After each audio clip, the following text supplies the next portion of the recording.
3 questions pour donner du grain à moudre à Monsieur Fayet. Simplement en levant la main peut-être pour être plus rapide que sur les ABAC. Levez la main si vous êtes plutôt habitant de milieux ruraux, que vous vous considérez comme étant habitant de milieux ruraux. Nous avons donc 1, 2, 3, 4, 5, 6 personnes, donc une petite minorité, quelques-uns que j'ai oubliés, à peu près 10%. Est-ce que vous vous considérez loin de centres de soins d'importance? Levez la main, ceux qui se considèrent loin de centres de soins d'importance. On a certaines personnes qui sont en milieu rural, d'autres qui ne sont pas en milieu rural, qui sont concernées. Ça peut être quelque chose aussi.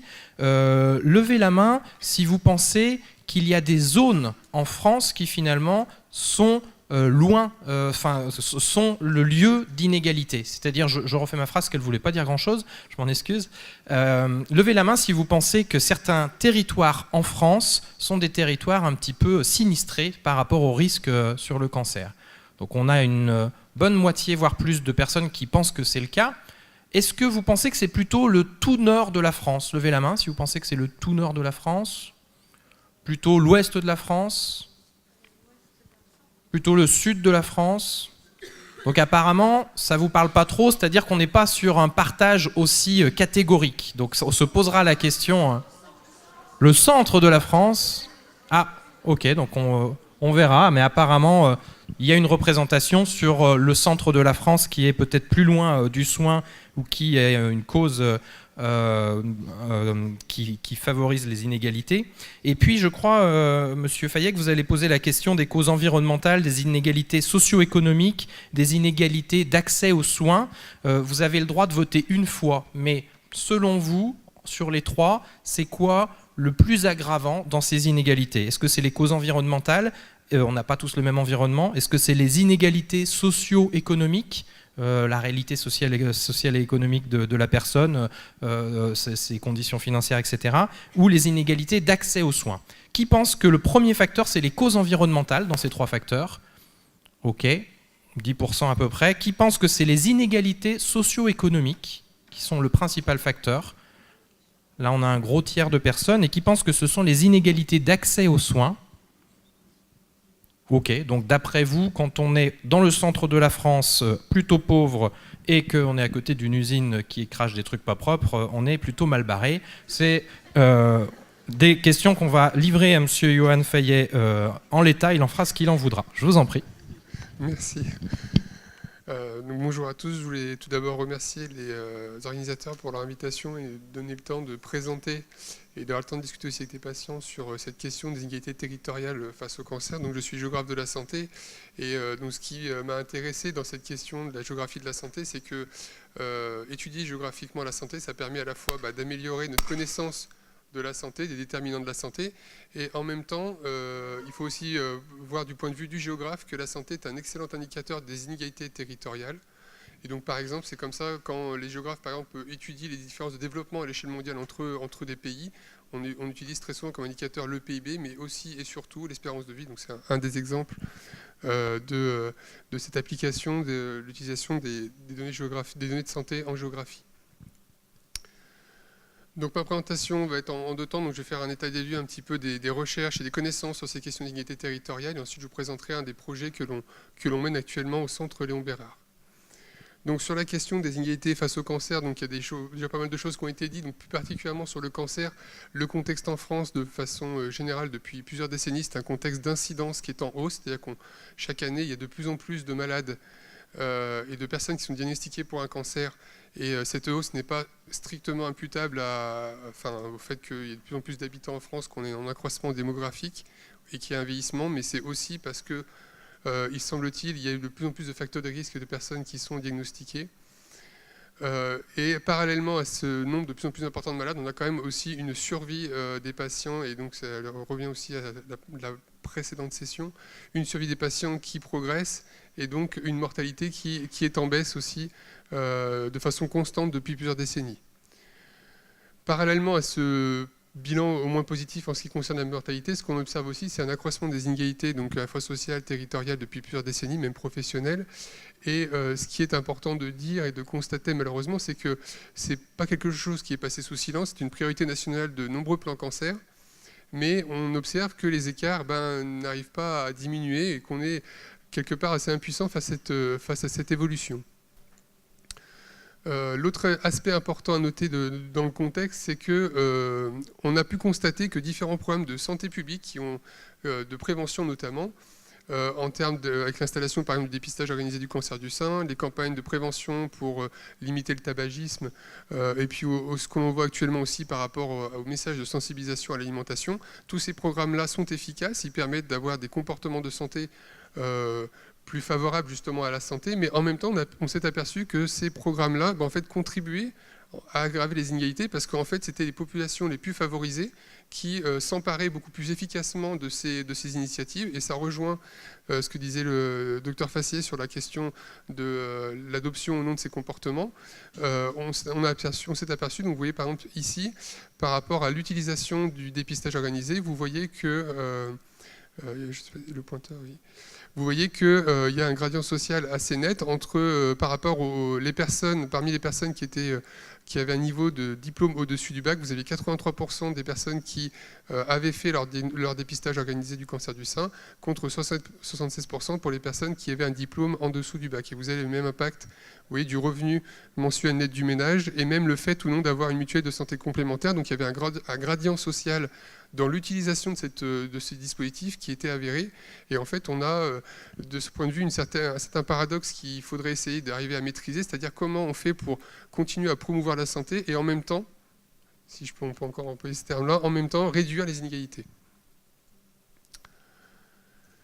Donc les inégalités face au cancer, donc par rapport à la question qui a été posée, donc voici la carte de la mortalité par cancer en France. Donc ce que l'on observe, et donc ce qu'on observe de façon assez nette déjà, donc c'est une mortalité plus importante dans le nord de la France et aussi dans le centre de la France. Ce sont des inégalités qui sont importantes, et donc il est assez important de lire la légende ici de cette carte. Donc on est sur des taux standardisés, c'est-à-dire à population équivalente.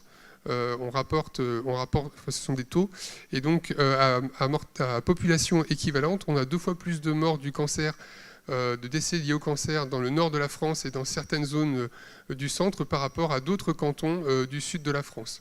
Donc je vous dis 2 fois plus parce que vous voyez que les taux sont, si vous prenez les fourchettes de ces 2 classes extrêmes, vous êtes sur un rapport grosso modo de 1 à 2, du simple au double.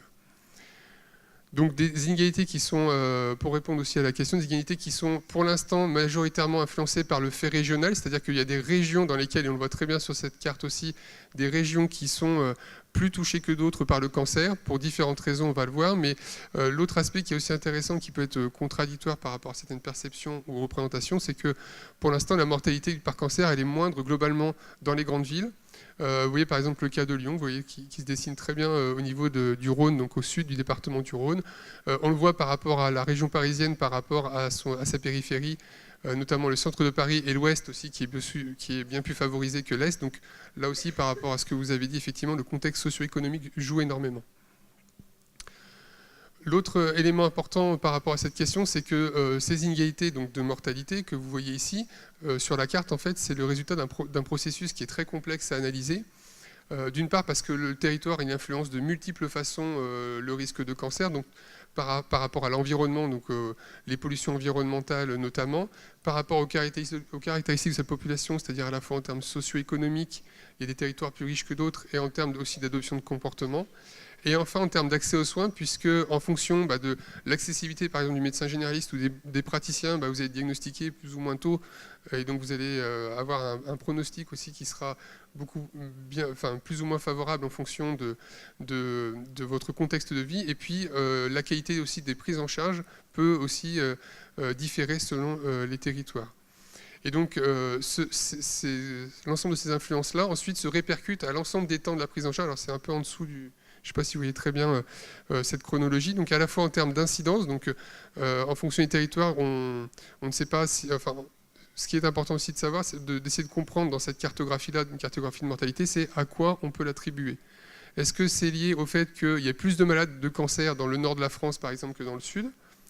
Est-ce que c'est lié au fait que les patients dans le nord sont diagnostiqués plus tardivement ou avec des cancers beaucoup plus agressifs, et donc ça a un impact sur la survie, et c'est ce qui expliquerait cette mortalité plus dans le nord, ou est-ce que c'est les conditions de prise en charge de ces patients qui font que on a ces inégalités? On a 3 facteurs en fait qui peuvent les expliquer, et actuellement on est totalement incapable de savoir expliquer ce processus-là, et donc c'est pour ça aussi qu'on arrive peut-être à ne pas être très efficace.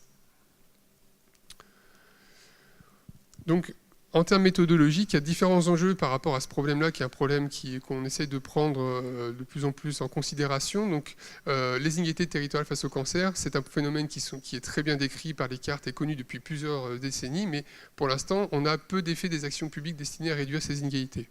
Et cette impuissance, on peut l'attribuer à un déficit d'information et de compréhension du phénomène.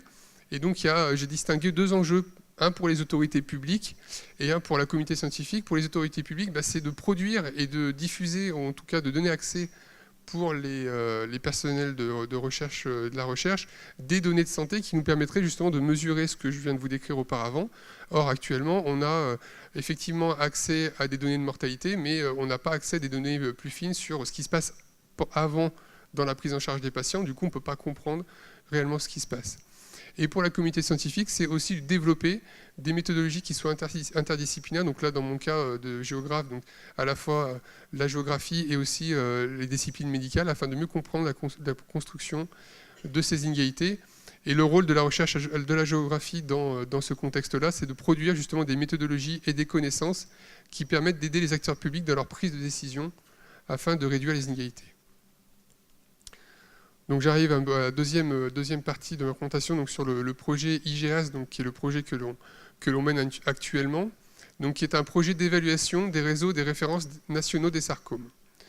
Donc qu'est-ce que sont que ces réseaux? Donc ces réseaux sont consacrés donc à une pathologie, donc à un type de cancer qui sont les sarcomes. Ce sont des cancers rares, ce sont des cancers qui peuvent se développer partout dans l'organisme. Et la particularité de ces cancers rares, et notamment des sarcomes, ce sont des cancers bien sûr qui sont méconnus de la plupart des praticiens, ou en tout cas beaucoup moins pratiqués.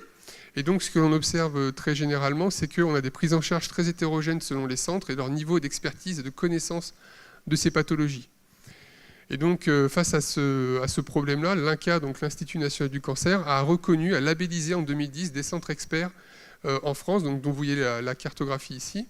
Et ces centres experts sont habilités à effectuer une deuxième relecture du diagnostic pour confirmer le diagnostic, parce que c'est des cancers qui ne sont pas très connus.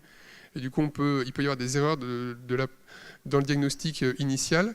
Et ils sont aussi amenés à émettre un avis sur la prise en charge du patient dans le cadre d'une RCP sarcome spécialisée. Donc, par exemple, dans la région Rhône-Alpes, le médecin d'Albertville, médecin d'Albertville a son patient qui a un sarcome. Il voudrait savoir qu'est-ce qu'il faudrait faire pour son patient et demande l'avis du coup à des praticiens experts du sarcome. Et donc, probablement, il peut l'envoyer à Lyon, mais à un autre centre français. Mais il va envoyer donc le dossier médical uniquement du patient.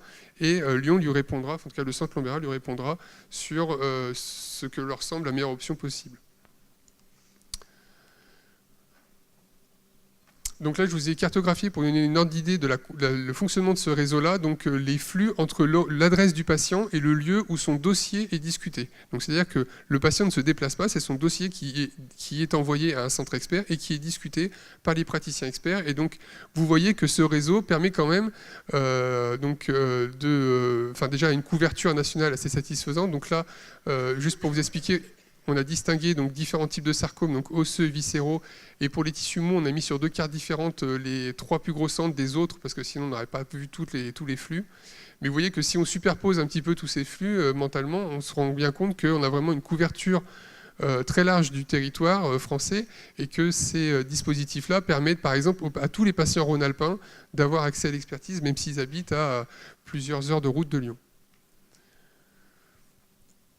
Donc, du point de vue du fonctionnement de ces réseaux, donc en mars 2017, donc en 7 ans, il y a 40 000 patients qui ont bénéficié de ces RCP, de ces discussions RCP, et 33 000 patients qui ont leur diagnostic relu depuis 2010. Donc c'est un réseau qui a une très grosse activité et pour un cancer rare. Et c'est l'intérêt en tout cas de ces réseaux et pourquoi on a posé un projet de recherche sur ces réseaux-là, c'est que ça nous semblait un dispositif innovant qui permettait de donner accès à l'expertise aux patients et à tous les patients sans les contraindre de se déplacer. C'est-à-dire qu'à la fois, il n'est pas obligé il n'a pas à se déplacer pour sa consultation, c'est le dossier qui est envoyé et les experts, les praticiens de la RCP labellisés rendent leur avis ensuite au médecin qui coordonne la prise en charge. Et ensuite, le patient garde le choix de son lieu de traitement, de son lieu de prise en charge. Il n'est aucunement obligé, contraint de se rendre dans le centre expert pour avoir sa chirurgie ou sa chimiothérapie. Et donc l'intérêt en tout cas le but du projet donc IGA, c'était un projet donc d'évaluer la capacité de ces réseaux à réduire les inégalités territoriales d'accès à l'expertise. En quoi un dispositif comme celui-ci pourrait permettre à des patients très éloignés de bénéficier d'une expertise auquel ils n'auraient pas accès si ces réseaux n'existaient pas. Donc en conclusion, donc, par rapport à cette question des inégalités territoriales face au cancer, donc, comme je vous disais, on est vraiment face à un constat qui est évident, mais qui a un problème dont je vais essayer de vous montrer la complexité, et une complexité donc, qui est difficile à aborder et qui explique aussi un certain nombre d'impuissances. On est face à un enjeu de santé publique qui nécessite à la fois un effort des autorités publiques et de la communauté scientifique. Je ne le dis pas pour pointer du doigt une situation qui serait alarmante. On est vraiment, du point de vue des autorités publiques, il y a une mise à disponibilité de données qui est en train de progresser énormément et des outils qui sont mis en place pour donner accès beaucoup plus facilement à tous les chercheurs à des données de santé. Les financements de recherche et d'action dédiés aussi, il y a des programmes notamment de recherche sur les inégalités, sur les recherches en sciences humaines et sociales, qui sont là et ma présence le montre là aussi. Et enfin, par la communauté scientifique, il y a vraiment une prise de conscience aussi du besoin de monter des méthodes et des études spécifiques à cette question des inégalités par rapport à la question globale de la promotion de la santé. Et donc, l'objectif de ces recherches, en tout cas en géographie de la santé, c'est à terme de pouvoir permettre une territorialisation des politiques de santé, et donc des politiques notamment face au cancer, qui permettraient de pouvoir cibler les actions, de pouvoir cibler ce qu'on fait en fonction des risques spécifiques au territoire. Dans certains territoires, on va observer qu'il y a une plus forte incidence des cancers, donc c'est peut-être sur l'incidence qu'il va falloir travailler par des programmes de prévention par exemple. Dans d'autres, on va observer que les patients sont diagnostiqués plus en retard, et notamment, on le voit très bien dans plusieurs études qui le montrent pour les patients des espaces ruraux ou des patients de quartiers défavorisés, pour la prise en charge ou dans l'après-cancer. Et donc, je vous ai mis 3 exemples un petit peu d'actions qu'on pourrait, ou d'orientation scientifique que l'on pourrait mettre en place. Donc, de prévenir le risque de cancer à l'échelle locale par des programmes de prévention ou d'aménagement aussi favorables à la santé. De structurer des parcours de soins pour garantir un accès rapide au diagnostic et au traitement optimal pour tous les patients. Et enfin, et c'est aussi très important, et c'est quelque chose qui va vraiment arriver, par exemple, nous, dans le cadre de ce projet, dans la suite de nos recherches, donc d'évaluer l'impact de ces nouveaux parcours, qui sont des parcours de plus en plus longs, de plus en plus fragmentés pour diverses raisons pour les patients, d'évaluer cet impact sur le vécu de la prise en charge par leurs patients et sur leur qualité de vie. Voilà, je vous remercie et libre à vos questions.